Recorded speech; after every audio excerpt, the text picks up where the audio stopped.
माजूरीन और पसमानदा अफराद की फलाह बहबूद के लिए काम करने वाले नारायण सेवा संस्थान की जानिब से शहर हैदराबाद में नारायण सेवा केंद्र का आगाज अमल में आ रहा है। नारायण सेवा संस्थान के तर्जुमान रजत गौर ने एक प्रेस कॉन्फ्रेंस करते हुए बताया कि 29 जनवरी को ईसा मियां बाजार कोठी इलाके में सेवा केंद्र का इफ्तिताह अमल में आएगा और ताजमहल होटल में एक एजाजी तकरीब भी मुनक्किद होगी। रजत गौर ने बताया कि नारायण सेवा संस्थान के क़याम का मकसद जुनूबी हिंद में माजूर अफराद की वसी पैमाने पर मदद करना, जबकि एक मुनफरिद प्रोजेक्ट के जरिए physiotherapy centre, mobile repairing training centre और कंप्यूटर ट्रेनिंग सेंटर, सलाई सेंटर कायम करते हुए जरूरतमंदों की मदद करना है। उन्होंने इस तंजीम की जानिब से किए जा रहे तमाम तर इक़दाम की तफसीलात भी बताई हैं। नारायण सेवा की शुरुआत यहाँ पर मैंने जो करी, उसके लिए मेरा सहयोग दिया मेरे माता पिता और मेरे बच्चों ने। उनकी वजह से मैं पहली बार उदयपुर गई थी। वहाँ जब उस कार्य को देखा तो उनके प्रति कुछ करने की चाह हुई और फिर मैंने उस टाइम पे न टीवी माध्यम था न लोग संस्था को जानते थे, तो हम जहाँ वॉकिंग जाते थे उस गार्डन में पैम्पलेट बांट के और हमने संस्था की जानकारी लोगों को दी और डोनेशन इकट्ठा करके हम उदयपुर भेजते थे। 2000 में यहाँ पर पहला कैंप लगा जिसमें एक बोगी भर के पोलियो पेशेंट यहाँ से उदयपुर गए और उसके बाद जब ऑपरेशन करके वो लोग आते थे तो उनको फिजियोथेरेपी की ज़रूरत होती थी। वो गरीब लोग रहते थे, लंबे समय तक करा नहीं पाते थे।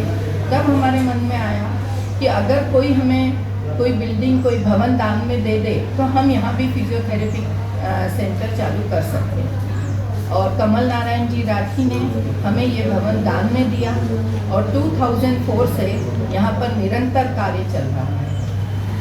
हर बुधवार को हमारा कैंप होता है जिसमें आंध्रा, तमिलनाडु, महाराष्ट्र, कर्नाटका सब तरफ से पेशेंट्स आते हैं। हमारे ऑर्थोपेडिक सर्जन हैं डॉक्टर अजीमुद्दीन साहब, वो 2000 से हमारे साथ जुड़े हुए हैं। वो पेशेंट को देखते हैं। पहली कोशिश रहती है कि उसको ऑपरेशन करके चला दें। अगर बंदे के पैर में दम नहीं, हाथ में दम है तो उसको ट्राईसाइकिल दी जाती है। जिनके हाथ पैर दोनों ही काम नहीं करते उनको व्हील चेयर दी जाती है। ट्राईसाइकिल, व्हील चेयर, क्रचेस सभी कुछ यहाँ पर निःशुल्क दिया जाता है। और जिनको ऑपरेशन के लिए उदयपुर भेजा जाता है, ऑपरेशन, रहना, खाना पूरा वहाँ पर संस्था में निःशुल्क है। उसका एक पैसा भी खर्च नहीं होता। हमारे हैदराबाद के कई पेशेंट वहाँ जा चुके जो 4 पैर पर गए हैं चल के, वो अपने 2 पैरों पर चलते हुए यहाँ आए हैं। तो ऐसा कार्य जो यहाँ पर शुरू हुआ उसकी प्रेरणा मुझे मिली है हमारे बाबूजी आदरणीय कैलाश जी मानव से। उन्हीं की वजह से, उनके आशीर्वाद से और उन्होंने जो ये कार्य करने के लिए मुझे अग्रसित किया, उस वजह आर्टिफिशियल लिम्ब और फिर से जो हमारा बुधवार का कैंप 2000 से चल रहा था वह अब वापस चालू हो जाएगा। उसकी वजह से क्या है, लोगों को जानकारी होती है, रोगी भी आते हैं और कैंप को देखने के लिए सहयोगी भी आते हैं। और हमें संस्था के कार्य को निरंतर चलाने के लिए रोगी और सहयोगी दोनों की ही ज़रूरत है। रोगी आएंगे, संस्था निःशुल्क करती है तो हम उनका करेंगे कैसे? हर चीज़ के लिए पैसा लगता है और एक बंदे का माइनर अगर करेक्शन है तो भी 4 ऑपरेशन तो होते ही हैं। इससे बढ़ के 10, 15, 17 ऑपरेशन तक हैदराबाद के पेशेंट के हुए हैं। और सहयोगी आएंगे सिर्फ तो वो पैसा हम किसके लिए यूज़ करेंगे? तो हमें रोगी और सहयोगी दोनों ही चाहिए।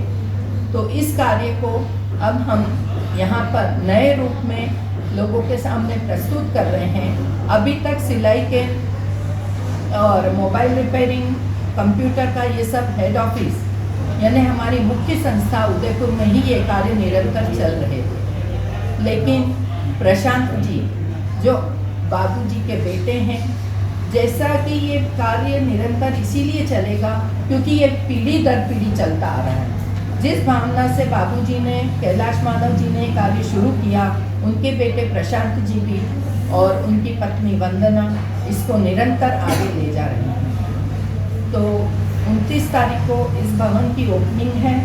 उस दिन उनका पूरा परिवार यहाँ उपस्थित रहेगा और हमारे मुख्य अतिथि श्रीमान किशन जी रेड्डी वो भी यहाँ पर रहेंगे और वित्त मंत्री, हेल्थ मंत्री हरीश राव जी रहेंगे और राजा सिंह जी भी हमारे विधायक हैं, वो भी उपस्थित रहेंगे। तो हमारी तो आप सबसे, आप लोगों की वजह से जो है कार्यक्रम की जो है प्रख्यात होता है। कोई भी कार्यक्रम लोगों को मालूम होता है कार्यक्रम किस रूप में हुआ, लेकिन लोगों को जानकारी आप ही दे सकते हैं। तो मैं आप सबसे भी अनुरोध करूंगी कि आप लोग भी उस दिन हमारे कार्यक्रम में 10 बजे यहाँ पर ओपनिंग है और 11:30 बजे जो है ताजमहल होटल में स्नेह समारोह है, तो उसमें आप लोग भी अपनी उपस्थिति दीजिए। नारायण सेवा संस्थान के बारे में ज़्यादा से ज़्यादा लोग जानें, इसका फ़ायदा उठाएं।